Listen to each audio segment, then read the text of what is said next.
Hello everyone, नमस्ते। जय हिंद, जय भारत। मेरा नाम मनीष है और मैं चांदखड़ा अहमदाबाद में रहता हूँ। और आज मैं आपको पूरी समरी देता हूँ जो ग्रुप स्टेज हुई थी। It was one of the best time that ever I have spent, चाहे वो टेलीविज़न पर हो, रेडियो पर हो। मैंने हर जगह अच्छे से टाइम गुजारा and I thank Akashvani for bringing this world cup for us at this time. जब उनकी ज़्यादा ज़रूरत थी, उन्होंने हमारे लिए ऐसी सेवाएं दी जिसमें हम अगर टेलीविज़न पर यानी स्टार स्पोर्ट्स पर ना देख पाएँ तो कम से कम एक बैकअप में उन्होंने अपनी services the. Apart from this, मैं क्रिकेट वर्ल्ड कप पर और डिस्कशन करना चाहूँगा कि इस बार जो फॉर्मेट था, राउंड रॉबिन, ग्रुप स्टेज और सेमीफाइनल फाइनल वाले थे। सबसे बड़ी बात ये थी कि चाहे कुछ भी हो जाए, हर टीम ने, मैं हर एक टीम की बात करूँगा, सब ने अपना बेस्ट परफॉर्मेंस दिया जितना भी हो सके। ख़ास करके मेरा सबसे फेवरेट मैच रहा है वो है नीदरलैंड्स और साउथ अफ्रीका वाला, जिसमें मैं सोच नहीं सकता था कि Netherlands will come back so easily. और इतना क्लिनिकल परफॉर्मेंस उस टाइम पे उन्होंने दिया था। और सबसे मोनोपोलिस्टिक या मोनोपोली वाली परफॉर्मेंस अगर बात करें तो सिर्फ और सिर्फ इंडियन क्रिकेट टीम की ही दिखी। तो खैर उतनी बात हम करेंगे नहीं। हर किसी को उन्होंने दबाया, हर किसी को उन्होंने प्रेशर में डाला, अपना बेस्ट दिया। उससे ज़्यादा तो ये कहेंगे कि इंग्लैंड के अगेंस्ट जब लग रहा था कि गेम इज़ ओवर, उस टाइम पर रोहित शर्मा की कप्तानी पारी की जब ज़रूरत थी, he stood for it. I think India has done one of the best performance जो उन्होंने एक्चुअली 2011 में भी उतना अच्छा नहीं किया था, सही बताऊँ तो। सबसे बेहतरीन परफॉर्मेंस उन्होंने की। और सबसे अगर मैं कहूँ ख़राब परफॉर्मेंस, जो कि मैं जिनको अपना फेवरेट मानता था, इंग्लैंड ने कोई कसर नहीं छोड़ी अपना मुंह काला कराने की। कहीं भी गई, किसी भी टीम के अगेंस्ट, बांग्लादेश से जीत रही है ठीक है, लेकिन जो आपकी सबसे आर्च राइवल है उसमें अगर आप नहीं भी जीत पाए तो बराबर की भी परफॉर्मेंस देनी होती है, आपने वो नहीं दी। फॉर इंग्लिश टीम आई से they should look at themselves at the mirror so that they can improve themselves in the later stage. ये बेन स्टोक्स या फिर हैरी ब्रूक, इन सब पर डिपेंडेंसी बनाने से कुछ नहीं होने वाला। दाविड मलान भी छोड़ जाएगा और ये डेविड विली तो छोड़ ही रहे हैं। खैर, और रही बात जैसे ऑस्ट्रेलिया की टीम की, as told by Arsalan Nasir, वो तो सही में रोबोट के बच्चे निकले। मेरी तो ऑलवेज एक फेवरेट टीम रही है ऑस्ट्रेलिया बचपन से। मतलब 2 गेम हारे, मेरा दिल बैठ गया, लेकिन उन्होंने अपने आप को चार्जिंग मोड पर डाला। उसके बाद हर एक टीम को ऐसा रौंदते गए। न्यूजीलैंड को छोड़ के मैं कहूँगा कि न्यूजीलैंड से उनको बड़ी मेहनत करनी पड़ी, बाकी सबको उन्होंने ऐसा रौंदा।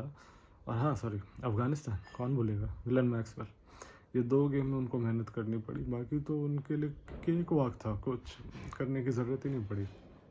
इंडिया और साउथ अफ्रीका से हारे, बाकी हर एक से जीते। उसमें भी 2 गेम ऐसा जिसमें उनको बहुत हद तक, जिसको कहते हैं कि खेती करनी पड़ गई थी। न्यूजीलैंड के अगेंस्ट सबको याद है जो 5 रन की विक्ट्री थी, जिसमें जेम्स नीशम ने अपना विकेट दे दिया था और उनको जीत एकदम थाली में थमा दी, लो भैया जीत लो, चले जाओ, वैसा। और ग्लेन मैक्सवेल ने तो जो क्लिनिकल परफॉर्मेंस दी, लोग उसको कपिल देव वाले इनिंग से कंपेयर करते हैं, पर मैं इतना नहीं करता, क्योंकि ये सेकंड इनिंग में ऐसा किसी ने नहीं खेला था एक्चुअली। एक जेम्स वॉकनर ने खेला था इंग्लैंड के अगेंस्ट, बट वो भी करीबन कितना 57 रन की पारी खेली थी इंग्लैंड के अगेंस्ट आखिरी विकेट पे। क्लिंट मैकके एक एंड पर पकड़े हुए थे एंड, वैसे ही पैट कमिंस ने अपना एंड पकड़ा हुआ था। सबसे मतलब बढ़िया अगर मैं कहूँ, अपार्ट फ्रॉम इंडिया अगर मैं कहूँ, तो ऑस्ट्रेलिया और न्यूजीलैंड का तो देखने लायक था। केन विलियमसन क्या चले गए, इनकी हालत पतली होती गई, लेकिन ऑस्ट्रेलिया को उन्होंने बराबर का टक्कर दिया। और I will welcome mister Rachin Ravindra, जो कि काफ़ी हद तक अच्छा टैलेंट साबित हुए हैं इस टूर्नामेंट में। और सबसे बड़ी बात जो है, जो चौथा गया है सेमीफाइनल में, वो है south Africa. Clinical performance everywhere, लेकिन जहां उनको दिखानी थी वहां उन्होंने अपना मुंह काला करवाया। जहां नीदरलैंड्स में तो आप लोग कहेंगे कि कमज़ोर टीम है, 3 तो साउथ अफ्रीकन नेशनल्स खेल रहे थे, एकरमैन और एक और कोई बॉलर है, पता नहीं उस नाम उसका, और एक हाँ रूलफ वैंडर मर्फ, इन तीनों ने तो इनकी हालत पतली करके रख दी थी। और उसके बाद बचा खुचा जो कसर है वो तो क्या कहते हैं इंडिया वालों ने करके दिखा दिया। और पाकिस्तान से तो हारते हारते ये लोग निकले थे कितने मुश्किल से। पाकिस्तानी सब तो इनको छोड़ नहीं रहे थे, भले ही ये लोग एडवांटेजेस पोजीशन पे थे। तो ये 4 सेमीफाइनलिस्ट हैं। और सबसे बड़ी बात तो ये है कि मुझे सबसे तकलीफ़ अगर हुई है वो ये है कि तकलीफ़ इस बात की मुझे ज़्यादा लगती है इस टाइम पर इंग्लैंड के लिए। माफ़ कीजिएगा, मैं थोड़ा ज़्यादा टाइम ले लिया। इंग्लैंड के लिए मुझे थोड़ा ज़्यादा दुखी महसूस हुआ है, क्योंकि इंग्लैंड एक ऐसी टीम थी जो सबको 2019 में तो ऐसा खेल रही थी जैसे कि उनका अपना प्लेग्राउंड हो। खैर वो तो अपने घर में खेल रही थी, घर में तो हर कोई शेयर होता है, लेकिन घर में भी एक टाइम अगर किसी को याद हो, श्रीलंका वालों ने तो उनको पानी पिला दिया था, ऑस्ट्रेलिया वालों ने पानी पिलाया था, पाकिस्तानियों ने भी पानी पिलाया था, लेकिन तो भी वर्ल्ड कप जीत गए। बैक टू बैक नहीं थे, बट लॉसेस बहुत मैसिव थे एक्चुअली। श्रीलंका से हार तो उस टाइम तो बड़ा तकलीफ दे रहा था मुझे कि कैसे हार गए उनसे, लेकिन उस टाइम पे उन्होंने वर्ल्ड कप जीता। और इस बार तो उन्होंने कुछ भी नहीं किया। देवर लाइक के भैया आए हैं इंडिया में, थोड़ा घूम फिर के जाएं, लेकिन सॉरी टू से इंग्लिश क्रिकेट को अपने आप पर, अपने गिरबान पर थोड़ा झांक लेना चाहिए। सीरियसली बता रहा हूँ। इंग्लिश क्रिकेट बोर्ड को और इंग्लिश क्रिकेट फ्रेटर्निटी पूरा उनको देखना चाहिए कि कहाँ पर वो सुधार कर सकते हैं। और स्पेशली जो सब कॉन्टिनेंटल विकेट है, खास करके इंडिया की अगर मैं कहूँ, तो उसके लिए वो लोग बिल्कुल प्रिपेयर्ड नहीं थे। वो अपने घमंड में चूर थे कि साला कौन हमको ये कर सकता है, टच कर सकता है। टच करके लोग सब ने दिखा दिया। अफगानिस्तान ने तो पटक पटक के मारा था इनको, ये देख लीजिए। इंडिया वालों ने भी, आप लोग तो अच्छे से जानते हैं, शमी अहमद, जसप्रीत बुमराह, सब ने हालत पतली कर दी थी इनकी। तो सही में बड़ा बुरा लगा। एक टीम और नाम लेना चाहूँगा, आप लोग को शायद बुरा लगे, लेकिन एक बात तो है, तो पाकिस्तानी टीम ने एक लेवल तक काफ़ी मेहनत की। अगर देखा जाए, अगर 2019 से कंपेयर करें तो इस वर्ल्ड कप में तो उन्होंने काफ़ी अच्छा परफॉर्मेंस दिया। भले ही वो लोग ग्रुप स्टेज से बाहर हो गए, but they have done their best. जितना उनकी पोटेंशियल थी उसमें तो उन्होंने बड़ा अच्छा परफॉर्मेंस दिया। साउथ अफ्रीका के अगेंस्ट जब आप गेम देखिएगा, मतलब हिम्मत नहीं हार गए अलग बात, 9 विकेट गिरवा दिए। इंडिया से तो खैर वो कम्पीट ही नहीं कर सकते थे, क्योंकि ऐसी टीम ही नहीं थी कि इंडिया से कम्पीट कर सके। ऑस्ट्रेलिया थी, न्यूजीलैंड थी, उन्होंने कम्पीट भी किया, भले ही वो दोनों हार गए अलग बात है, लेकिन इनकी तो इंडिया के बराबर की टीम नहीं थी। इंडिया तो सबसे क्लिनिकल परफॉर्मेंस थी, batting, bowling and fielding A class. Pakistani team के लिए यही कहूँगा कि उनका तो खैर दिखता भी है कि इकोनॉमिक क्राइसिस है, सैलरी नहीं मिल रही है, पॉलिटिकल टर्मोइल चल रहा है, तो उन सब में तो टीम तो उलझी हुई थी, तो वो तो समस्या है ही। और ये फालतू की बकवास होती है कि दिल पाकिस्तान चला नहीं, तो इसलिए वो लोग हार गए। चेन्नई में तो खूब चला, कहाँ चला गया दिल पाकिस्तान? वहाँ पे उस टाइम पे तो बोल सकते थे ना, दिल पाकिस्तान चला है, पर फिर भी हार गए, बोला तो नहीं भी। हैदराबाद में इनके घर जैसा फील दिया, बेंगलोर में इनके घर जैसा फील दिया, चेन्नई और कलकत्ते में दिया। बेंगलोर में भी हारे ऑस्ट्रेलिया से, तो वहाँ तो क्या कहते हैं, कौन सी बैंड थी, हाँ जुनून बैंड का भी चला दिया इन्होंने, तो वहाँ पे वो भी हार गए थे। खैर लेकिन फाइट करके हारे। इंडिया से तो एकदम जैसे कि निहत्था हो गया हार का। फैंस जो किए, या जो रिलीजियस स्लोगन लगाया, चलो ठीक है, मान लिया गलत है, लेकिन आपका क्या काम है फैंस अपने परफॉर्मेंस पे फैंस के मुंह पर मारना? वो तो आपने कुछ किया ही नहीं। आए गए, आपको था कि कैसे भी करके निपट जाइएगा, वो निपट भी गया। आपका नाम खराब हो गया। इंडिया तो और मतलब कि सुपरस्टार टीम बन गई आपके ऊपर से जब चली गई, तो ठीक है।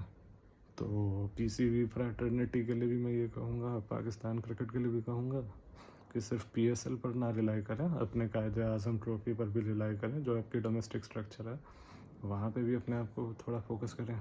इंग्लैंड टीम के लिए भी कहना चाहूँगा, जो उनके काउंटीज़ हैं वहाँ पे थोड़ा फोकस करें, उधर टैलेंट इन्हांसमेंट करें।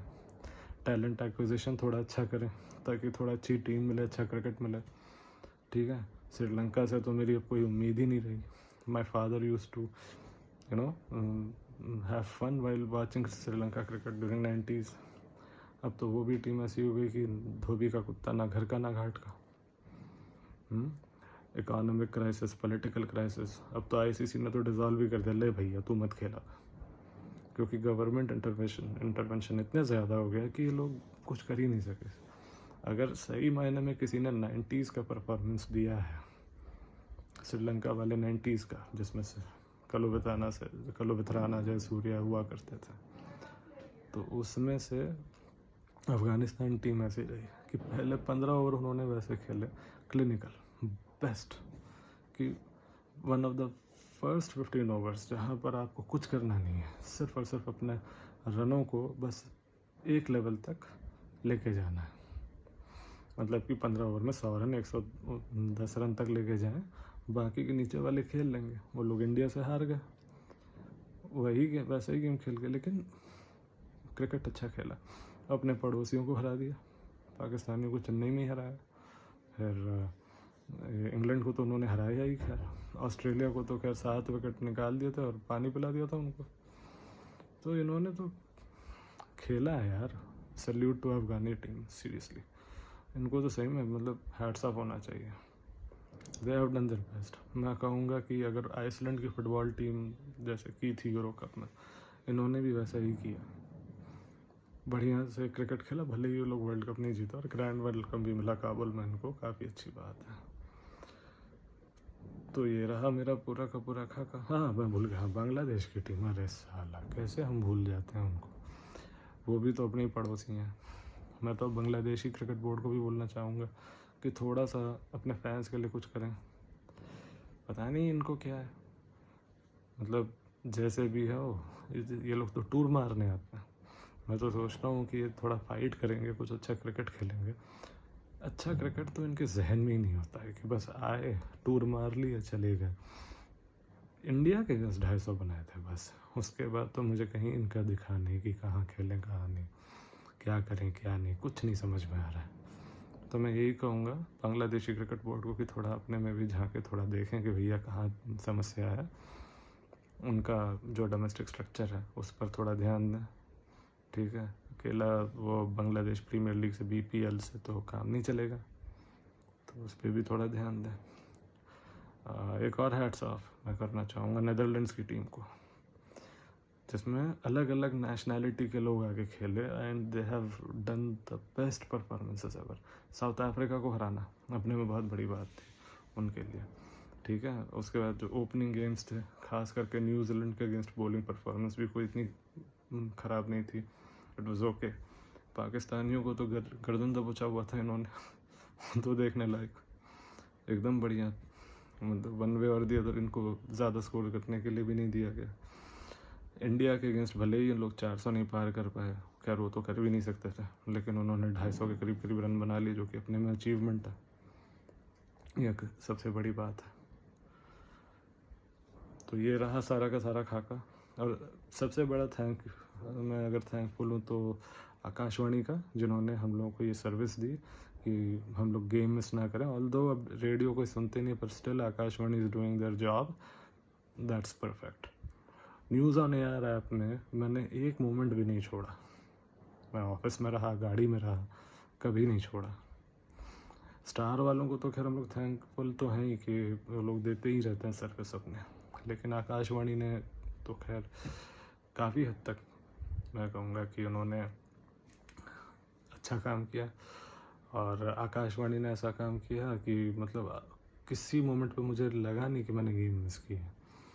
सोचिए, मैं आकाशवाणी को भी बोलना चाहूँगा कि अपने गेम्स को थोड़ा मीडियम वेव में भी रिले कर दे, ताकि हम लोगों की सहूलियत थोड़ी हो जाए। वो नहीं करेंगे अलग बात, लेकिन अब अपने बोलने में क्या जा रहा है।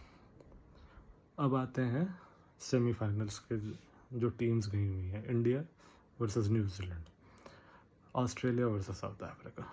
इंडिया न्यूजीलैंड का जो मैच था, इंडिया न्यूजीलैंड का जो मैच है, जो होने वाला है, उस पर मैं यही कहूँगा कि वानखेड़े स्टेडियम पर होने जा रहा है और ये मैच ऐसा होगा जिसमें सही में everything will be on the line. New Zealand और इंडिया ऐसे ही खेलने वाले हैं, एक दूसरे की खाल उधेड़ने वाले हैं, ठीक है। कल कोई भी जीते, मैं एक ही चीज़ कहना चाहूँगा फैंस से, मैं एक ही चीज़ कहना चाहूँगा हर किसी इंडियन सिटीजन से या क्रिकेट फ्रेटर्निटी से, या जो टेलीविज़न पर आके बकवास करके जाते हैं एक्स क्रिकेटर्स, उन सबको बोलूँगा कि कोई क्रिटिसिज्म ना दिया जाए। Let the players, let the team play their game, have some fun. कोई जीते कोई हारे, मुझे उससे अंतर नहीं पड़ता। अंतर पड़ता है सिर्फ एक चीज़ से, कि जब कभी भी क्रिकेटर्स की मजम्मत होती है उनके परफॉर्मेंस के बाद, वो चीज़ बिल्कुल नहीं होनी चाहिए। अच्छा खेला बुरा खेला, थोड़ी बहुत डिस्क्रिप्शन, नो क्रिटिसिज्म, कि उसे टीम में रहना चाहिए कि नहीं रहना चाहिए। If I am not wrong, ऐसा ही हुआ था 2019 में, जब इंडियन टीम की हालत ख़राब हो गई थी और हर एक्स क्रिकेटर जो है हर किसी न किसी पर ब्लेम किया जा रहा था कि इसको ऐसे नहीं खेलना चाहिए था, इसको वैसे नहीं खेलना चाहिए था, ये मिसप्लेड शॉट था, ये था वो था। ये बकवास नहीं करनी है। हर किसी को उस टाइम पर अच्छे क्रिकेट का एक्सपेक्टेशन करना है, कोई जीते कोई हारे, ठीक है। Have some in humanity during that period of time, okay.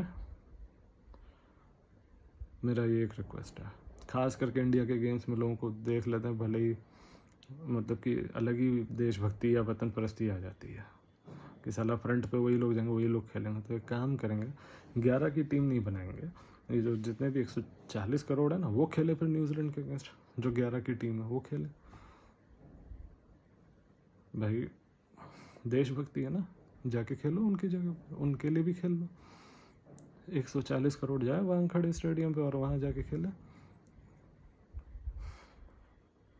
तो इंडियन क्रिकेट टीम के लिए we must respect, we must have some respect and patience.